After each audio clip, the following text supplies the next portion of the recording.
For our ingredients, we have 100 grams of penne pasta, 2 tablespoons of mantequilla or butter, then we have 2 tablespoons of olive oil,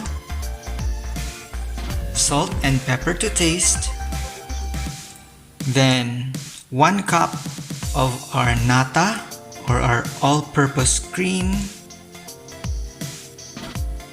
then we have 100 grams of salmon, chopped or minced salmon, 1/2 of lemon, and cebollino or green onions for garnish. So first, magpakulo tayo ng water para sa ating pasta. Ayan, water.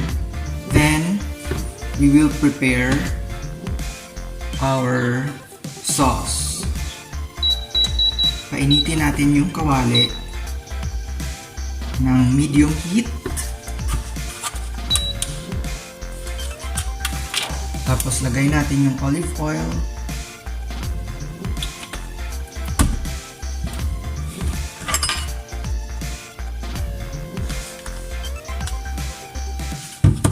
Tsaka yung butter.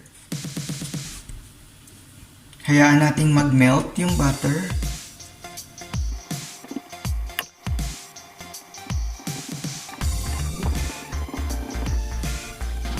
Ayan, so after mag-melt yung butter, ilagay na natin ang salmon.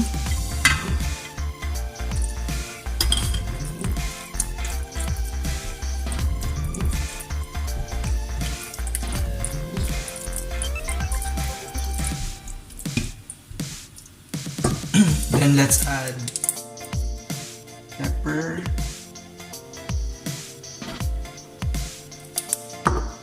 Then salt.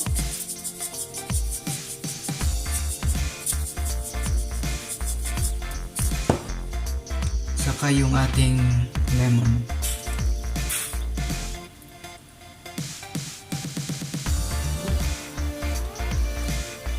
Konti lang. Huwag naman yung whole na 1/2 ng lemon. Yung pampaalis lang ng lansa. Ayan. Ayan.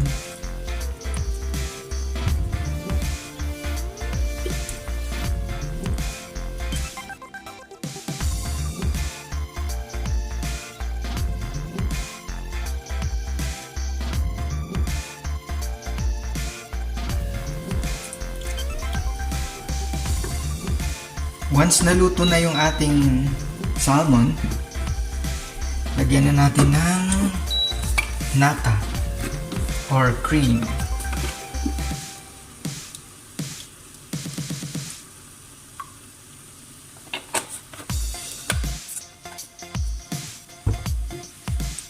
Mix lang.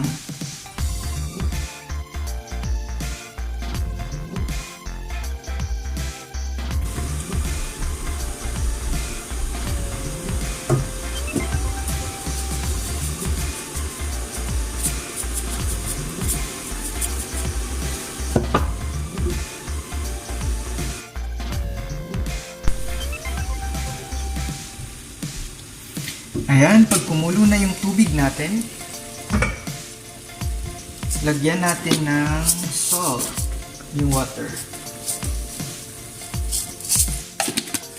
Tapos, lagay na natin yung penne and cook it for about 10 minutes.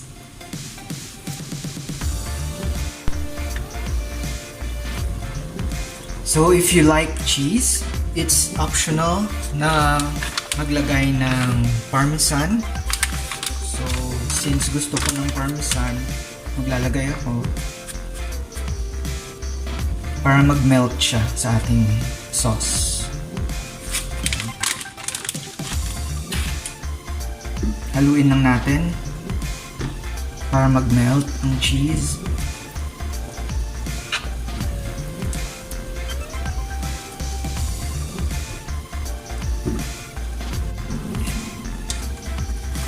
Then after 10 minutes, let's turn off the heat. Then lagay natin directly yung pasta sa ating sauce.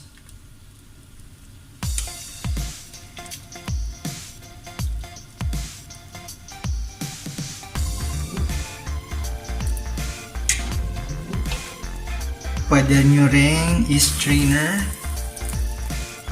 Tapos i-mix lang.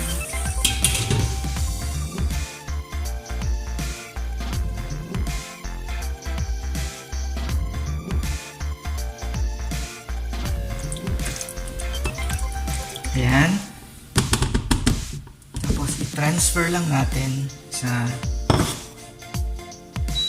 lalagyan.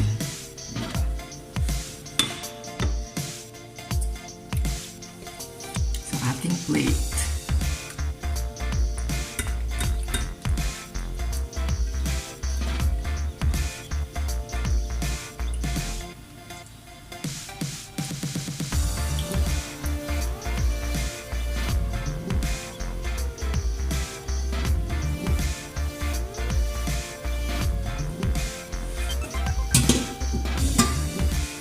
Then we can garnish it with the green onion on top.